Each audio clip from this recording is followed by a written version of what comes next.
Hello everyone, my name is Sweety Padhalia and welcome to SV Academy classes। तो आज के इस video lecture में हम लोग डिस्कस करेंगे डी ब्लॉक और एफ ब्लॉक एलिमेंट्स के बारे में। हम लोग chapter number 3 periodicity class 11th का पढ़ रहे हैं। इससे पहले भी मैंने approximately I think 5 video lecture upload कर दिए हैं। अगर आपने उन वीडियो लेक्चर्स को नहीं देखा है तो प्लीज़ आप पहले उन वीडियो लेक्चर्स को देखें और उसके बाद इस वीडियो लेक्चर से कंटिन्यू करें। तो आज के इस वीडियो लेक्चर में हम लोग डिस्कस करेंगे डी ब्लॉक एलिमेंट्स के बारे में। एस और पी हम लोगों ने ऑलरेडी पढ़ लिया है, तो आप लोगों को आइडिया तो लग ही गया होगा कि डी ब्लॉक एलिमेंट्स हम उन एलिमेंट्स को कहते हैं जिसमें लास्ट इलेक्ट्रॉन डी ऑर्बिटल के अंदर जाता है। ठीक है, अगर हम बात करें पीरियोडिक टेबल की तो इस तरीके से हमारी पीरियोडिक टेबल होती है। ठीक है, और यहाँ पे एस ब्लॉक एलिमेंट्स आते हैं एक्सट्रीम लेफ्ट में, एक्सट्रीम राइट में पी ब्लॉक एलिमेंट्स आते हैं और मिडल में आते हैं डी ब्लॉक एलिमेंट्स। ठीक है, ग्रुप 1 और 2 एस ब्लॉक एलिमेंट के होते हैं। ग्रुप 13 से लेकर 18 तक जो हैं वो पी ब्लॉक एलिमेंट्स के होते हैं। और जब हम बात करते हैं डी ब्लॉक की तो इसमें ग्रुप 3 से लेकर ग्रुप 12 तक के एलिमेंट्स होते हैं। ठीक है, तो अगर आपसे कोई पूछ ले कि जो डी ब्लॉक एलिमेंट है वो कौन कौन से ग्रुप तक होता है तो आप कहेंगे कि ग्रुप 3 से लेकर ग्रुप 12 तक होता है। उसके बाद इसी के अंदर एफ ब्लॉक एलिमेंट्स भी आ जाते हैं जिनके बारे में हम थोड़ी देर में चर्चा करेंगे। अगर हम बात करें डी ब्लॉक एलिमेंट्स की तो इन्हें हम ट्रांजिशन एलिमेंट्स भी कहते हैं। मैंने आपको ये बात पहले भी बताई थी। ट्रांजिशन का मतलब होता है चेंज। जब हम एस से पी की तरफ जाते हैं, मेटल से नॉन मेटल की तरफ जाते हैं, तो हम बहुत सारी प्रॉपर्टीज़ में चेंज ऑब्जर्व करते हैं। तो इसी वजह से यहाँ पे डी ब्लॉक एलिमेंट्स को नाम दिया गया है ट्रांजिशन एलिमेंट्स। अगर हम पीरियड की बात करें तो ये 4th पीरियड से स्टार्ट होते हैं। आपको पता है कि टोटल 7 पीरियड्स होते हैं। n इज़ इक्वल टू 1, जिसमें हमारे पास आ जाता है, मैं ऊपर लिख दूँ, ठीक है, जैसे n is equal to 1, space नहीं है ना क्योंकि, तो यहाँ पे मान लीजिए हाइड्रोजन है और यहाँ पर है हीलियम। फिर यहाँ पे क्या आ जाएगा, सेकेंड पीरियड में लिथियम, बेरिलियम, बोरोन, ठीक है, carbon, nitrogen, oxygen, fluorine, neon. फिर उसके बाद थर्ड पीरियड में क्या आ जाएगा, sodium, magnesium, aluminium, silicon, phosphorus, ठीक है, उसके बाद सल्फर, फिर क्लोरीन, फिर आर्गन। फिर उसके बाद आ जाता है 4th पीरियड जिसमें क्या आ जाते हैं हमारे पास एलिमेंट्स, पोटेशियम, कैल्शियम, फिर scandium, titanium, vanadium, chromium, manganese, iron, cobalt, nickel, copper, zinc group 12 में आता है। फिर उसके बाद यहाँ से क्या आ जाएगा, गैलियम। उसके बाद क्या आ जाएगा, जर्मेनियम, ठीक है, आर्सेनिक, सेलेनियम, ब्रोमीन, क्रिप्टन। ठीक है, तो इस तरीके से हमारे पास पूरी पीरियोडिक टेबल चलती रहेगी। मैंने आपको बताया भी था एस ब्लॉक के बारे में, पी ब्लॉक के बारे में कि आप कैसे लिख सकते हो। डी ब्लॉक के बारे में भी मैं आपको बता दूंगी कि आप डी ब्लॉक की सीरीज़ को कैसे याद रख सकते हो। ठीक है, तो अगर हम बात करें किसकी, डी ब्लॉक एलिमेंट्स की, तो डी ब्लॉक एलिमेंट्स क्या हैं, ऐसे एलिमेंट्स जिसमें लास्ट इलेक्ट्रॉन डी ऑर्बिटल के अंदर जाए। इन्हें हम ट्रांजिशन एलिमेंट्स भी कहते हैं। और क्योंकि ये एस और पी ब्लॉक के अंदर आते हैं और इन जब हम मेटल से नॉन मेटल की तरफ जाते हैं तो हमें काफ़ी ज़्यादा प्रॉपर्टीज़ में चेंज देखने को मिलता है और चेंज का मतलब ही होता है ट्रांजिशन। ठीक है, तो इसीलिए इनको ट्रांजिशन एलिमेंट भी कहते हैं। वीडियो को पॉज करके इसे नोट करिए प्लीज़।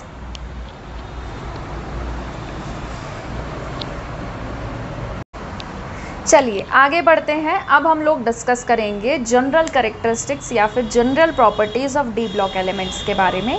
डी ब्लॉक और एफ ब्लॉक चैप्टर जो है वो आपका क्लास 12th में इन डिटेल एक इंडिविजुअल चैप्टर की तरह आता है, जहाँ पे आप बहुत सारी डिटेल में ये चीज़ पढ़ते हो कि डी ब्लॉक और एफ ब्लॉक एलिमेंट की प्रॉपर्टीज़ क्या होती हैं। यहाँ पे तो बस क्लास 11th में आपको एक तरीके से इंट्रोडक्शन दिया जा रहा है, एक तरीके से सिर्फ आपका परिचय कराया जा रहा है ऊपर से कि देखिए इनकी प्रॉपर्टीज़ ऐसे होते हैं। अदरवाइज़ सिर्फ डी ब्लॉक के अंदर ही आपको इतनी वेराइटी मिल जाती है प्रॉपर्टीज़ में पढ़ने को, जिसके अपने एक मज़े हैं, पढ़ेंगे भी आप क्लास 12th में। तो देखिए पहली प्रॉपर्टी क्या कह रहे हैं जनरल कैरेक्टरिस्टिक्स में डी ब्लॉक के बारे में कि मेटल होते हैं और ये मेटल के एटम्स इतना ज़्यादा एक दूसरे से क्लोजली पैक्ड होते हैं, इनके पास अनपेयर्ड इलेक्ट्रॉन भी काफ़ी अच्छी मात्रा में होते हैं कि मेटल मेटल बॉन्डिंग इनके बीच में इतनी ज़्यादा हो जाती है कि उनको अलग करने के लिए हमें ज़्यादा एनर्जी देनी पड़ती है। इनके एंथैल्पी ऑफ एटोमाइजेशन भी काफ़ी ज़्यादा पाया जाता है और इसी वजह से इनका मेल्टिंग और बॉइलिंग पॉइंट भी काफ़ी ज़्यादा आता है। भाई सिंपल सी बात है, अगर एक एटम दूसरे एटम के साथ बहुत स्ट्रांगली मेटल मेटल बॉन्ड बना के बैठा होगा तो आपको तो ज़्यादा टेम्परेचर देना ही पड़ेगा ना उसको बॉयल करने के लिए, मेल्ट करने के लिए इंटरेक्शन ब्रेक करनी पड़ेगी। तो मेल्टिंग और बॉइलिंग पॉइंट जो है डी ब्लॉक एलिमेंट्स का काफ़ी ज़्यादा पाया जाता है क्योंकि इनमें अनपेयर्ड इलेक्ट्रॉन भी काफ़ी ज़्यादा होते हैं, तो ये कलर्ड कंपाउंड्स ज़्यादातर बनाते हैं।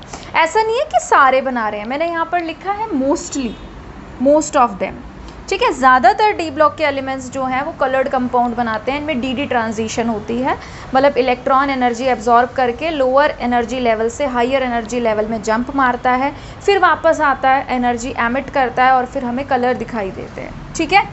दे have a good tendency to form complex compound, इसका तो कहना ही क्या है।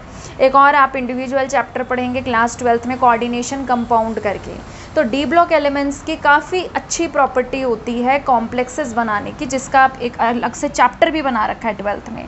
तो काफ़ी अच्छे कॉम्प्लेक्स बनाते हैं, जैसे निकल है डी ब्लॉक का एलिमेंट है, ठीक है, 4 टाइम्स कार्बोनिल के साथ जुड़ गया बना रहा है टेट्रा कार्बोनिल निकल, ठीक है। तो और भी बहुत सारे कंपाउंड्स हैं।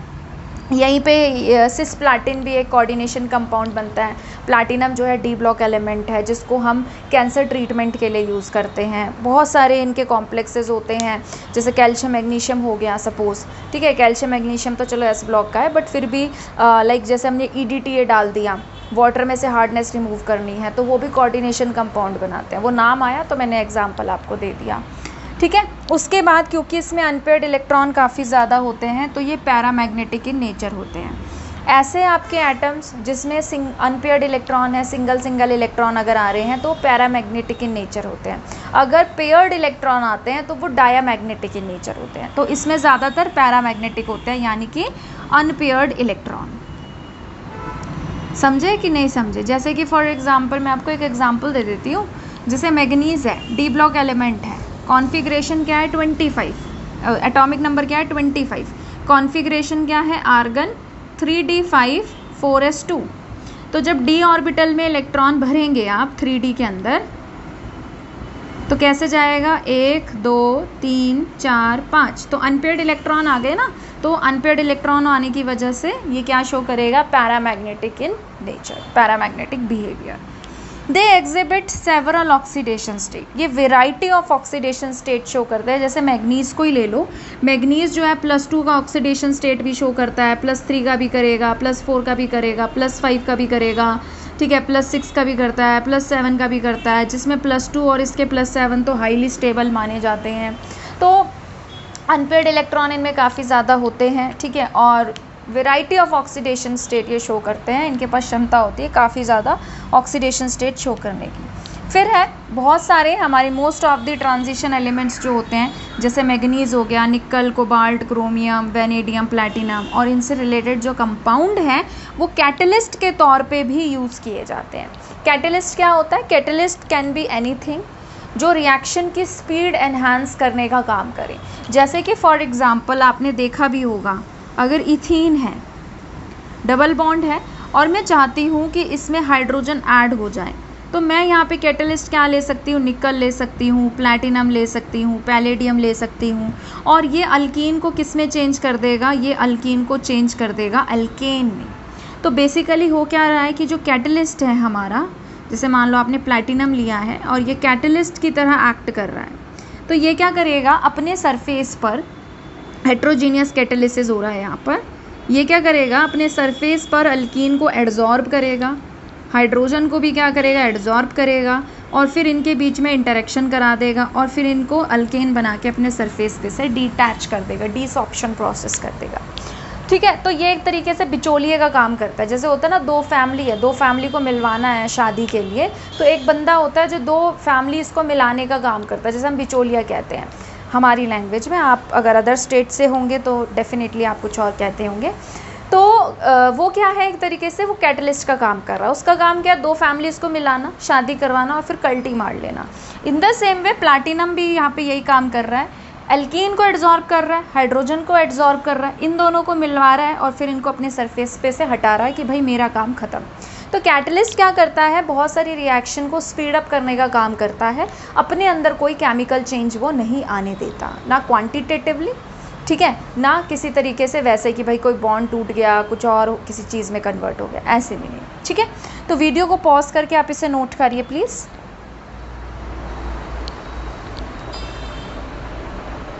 ठीक है, चलिए आगे बढ़ते हैं। अब हम लोग याद करेंगे कि कैसे हम डी ब्लॉक एलिमेंट्स की सीरीज़ को याद कर सकते हैं। तो ये डी ब्लॉक एलिमेंट्स हैं, ठीक है। ये मैंने आपको बताए थे कि ग्रुप 3 से लेके 12 तक हमारे पास एलिमेंट्स होते हैं, ग्रुप 3 से लेके 12 तक होते हैं और 4th पीरियड से ये स्टार्ट होता है, यानी कि इसको हम बोलते हैं 3D सीरीज़। इसमें जो इलेक्ट्रॉन है वो 3D में भरा जाता है। इसे हम बोलते हैं 4D सीरीज़, इसे हम बोलते हैं 5D सीरीज़, ठीक है। 6D सीरीज़ भी होती है बट वहाँ से इतने ज़्यादा सवाल आते नहीं हैं। और 11th के लिए तो मैं आपको यही कहूँगी कि आपको ये 2 पीरियड भी याद है तो बहुत अच्छी बात है। 12th में आपको तीनों पीरियड याद करने हैं, क्योंकि आप अगर जेई मेंस की तैयारी कर रहे हैं, नीट की तैयारी कर रहे हैं, तब तो आपको पूरा ही पीरियोडिक टेबल याद होना चाहिए। मतलब आपको ये तो याद होनी चाहिए, यहाँ पे 3rd सीरीज़ से भी कई बार सवाल आ जाते हैं, तो यू शुड नो, ठीक है। उसके बाद देखिए एलिमेंट्स के नाम आई थिंक आपको पता है, बट फिर भी मैं एक बार बता देती हूँ। Scandium, titanium, vanadium, chromium, manganese, iron, cobalt, nickel, copper, zinc, ठीक है। 3D series. फिर है yttrium, zirconium, niobium, molybdenum, technetium, ruthenium, rhodium, palladium, silver, cadmium. फिर उसके बाद है 5D series, lanthanum, hafnium, tantalum, tungsten, rhenium, osmium, iridium, platinum, gold and mercury, ठीक है। तो अब देखिए इसको याद करने के लिए मैंने यहाँ पर लिखा है, जैसे अगर आप इसको याद करना चाहते हैं 3D सीरीज़ को, देखिए पर्सनली तो मैं यही कहती हूँ कि आप जितना हो सके ना शॉर्टकट के पीछे मत भागा करो।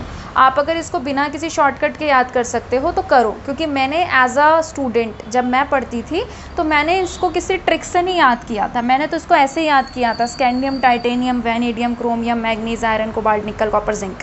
मैंने तो सिंपल ऐसे ही याद किया था मेहनत लगा के, ठीक है। मैंने कभी भी पीरियोडिक टेबल को किसी ट्रिक से नहीं याद किया है, मैं सच कह रही हूँ, कभी नहीं किया। ट्रिक तो मैंने तब सीखी है जब मैं खुद टीचर बन गई हूँ और मुझे ऐसे बच्चों को पढ़ाना पड़ता है जो कहते हैं कि भाई मैम याद नहीं हो रही और प्लीज़ कुछ बता दो ताकि हम याद कर सकें, तो उनकी हेल्प के लिए मैंने ट्रिक सीखी है, नहीं तो मैंने खुद एज अ स्टूडेंट लाइफ में कभी ट्रिक नहीं सीखी, ठीक है। तो क्योंकि मेरा मोस्टली क्या होता है, मैं कॉन्सेप्ट कमांड के पीछे भागती हूँ, मेरा हमेशा ये रहता है कि भाई आप सही तरीके से पढ़ो। ऐसा नहीं है कि ये तरीका सही नहीं है, पर मुझे भरोसा नहीं रहता, मुझे डाउट रहता है कि मान लो टाइम आने पे मैं ट्रिक ही भूल गई तो फिर क्या करूँगी। तो मुझे ज़्यादा भरोसा रहता है कि मैं जो नॉर्मल पैटर्न रहता है उसके अकॉर्डिंग पढूँ, ठीक है। खैर चलिए कोई बात नहीं, सबका अपना अपना तरीका होता है। तो देखिए स्कैंडियम, टाइटेनियम, वैनेडियम, इसके लिए क्या है, जैसे स्कैंडियम और टाइटेनियम के लिए है शक्ति, फिर ये है वी, और वैनेडियम और क्रोमियम के लिए वक्र, ठीक है। फिर है मन, फिर है फी, कोनी, कुंजन, ठीक है। तो ऐसे याद करना है, शक्ति, वक्र, मन, फिकोनी, कुंजन, ठीक है। नेक्स्ट क्या है, ये ज़रूरी नहीं, येट्रियम, जिरकोनियम और नियोबियम के लिए क्या है, ये ज़रूरी नहीं मोहब्बत तुम्हें रुलाती रहे, पढ़ लो आगे काम आएगा, ठीक है। फिर उसके बाद है ये वाला जो 5D सीरीज़ है, ले हफ्ता, ठीक है, ले हफ्ता, वरना, रईस, ओसामा, इरफान, पीटेंगे और हंसेंगे, ठीक है। इसका एक और भी होता है, अगर आप वो भी याद करना चाहें तो कर सकते हैं। लादेन अफ़गानिस्तान में, वैसे तो अफ़गानिस्तान होता है बट यहाँ पे HF है तो आप हफ बोल लीजिए, ठीक है। हमें तो अपना काम निकालना है, टेबल मतलब पीरियोडिक टेबल याद करनी है। लादेन अफ़गानिस्तान में, ताज वाइफ के रिमेंबर में, ओसामा इराक में, ठीक है, और पट औ हज में।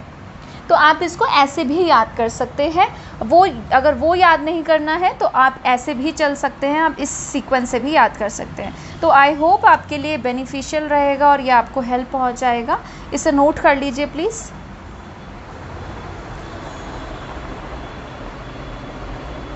ठीक है, अब आगे बढ़ते हैं। अगर हम बात करें इनकी जनरल इलेक्ट्रॉनिक कॉन्फ़िगरेशन की, तो जनरल इलेक्ट्रॉनिक कॉन्फ़िगरेशन इनकी क्या रहती है, n-1 d 1 से लेके 10 तक और ns 0 से 2 तक।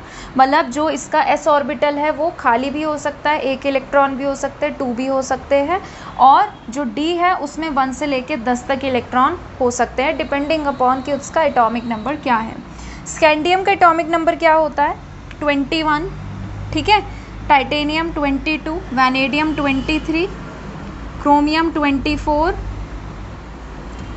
फिर मैग्नीज 25, आयरन 26, कोबाल्ट 27, निकल 28, 29 एंड 30।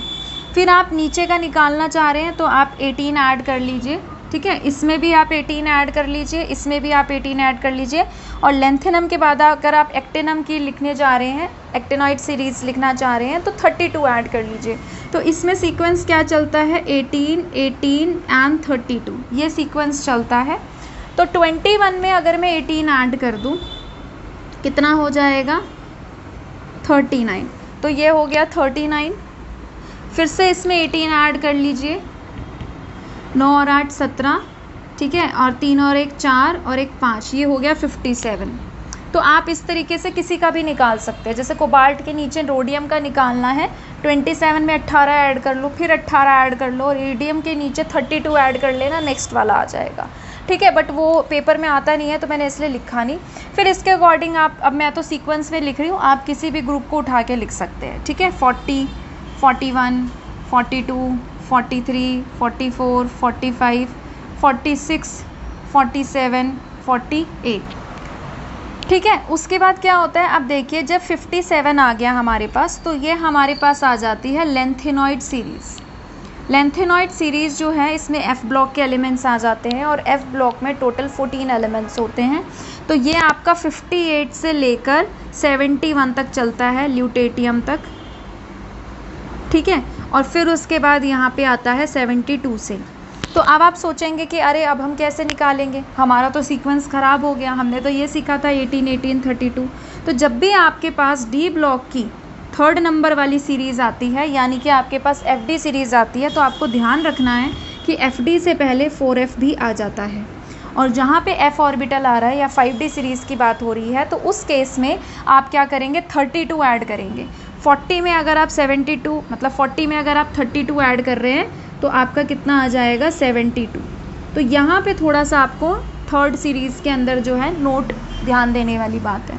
जैसे मैं क्या कर रही थी, यहाँ पे इसमें 18 ऐड किया, फिर इसमें भी मैंने 18 ऐड किया। इसमें क्या होगा, इसमें मैं 18 ऐड करूँगी और इसमें मैं क्या ऐड करूँगी, 32। तो थोड़ा सा आपको ध्यान रखना है, ठीक है। अदरवाइज़ बस अगर आप ध्यान रखोगे तो आपको ईजी लगेगा।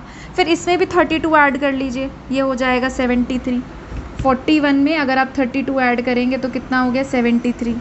इस तरीके से आप आगे चल सकते हैं, 74, 75, 76, 77, 78, ठीक है। प्लाटिनम का याद रखा करो, 78 वैसे भी पता होना चाहिए प्लाटिनम का, ठीक है। कभी लिख भी रहे हो तो गलती पता चल जाएगी कि हाँ सही लिख रहे हैं कि गलत लिख रहे हैं। और प्लाटिनम एक बहुत इंपॉर्टेंट आपका एलिमेंट होता है, तो यू शुड नो, वैसे भी यू शुड नो कि भाई हाँ प्लाटिनम का 78 होता है, गोल्ड का 79 होता है, पता होना चाहिए, मरकरी का 80 होता है, ये भी पता होना चाहिए। ये तो ना ये वाले और ये वाले, ये बहुत इंपॉर्टेंट एलिमेंट्स हैं, तो इनका तो आपको ना वैसे ही सब याद होना चाहिए कि भाई हाँ, जैसे सिल्वर है तो एटॉमिक नंबर 47 हो गया, मास 108 हो गया। तो ये ऐसी चीज़ें हैं जिनका आपको पता होना चाहिए कि एटॉमिक नंबर और मास क्या होता है, ठीक है। नोट करिए इसे प्लीज़।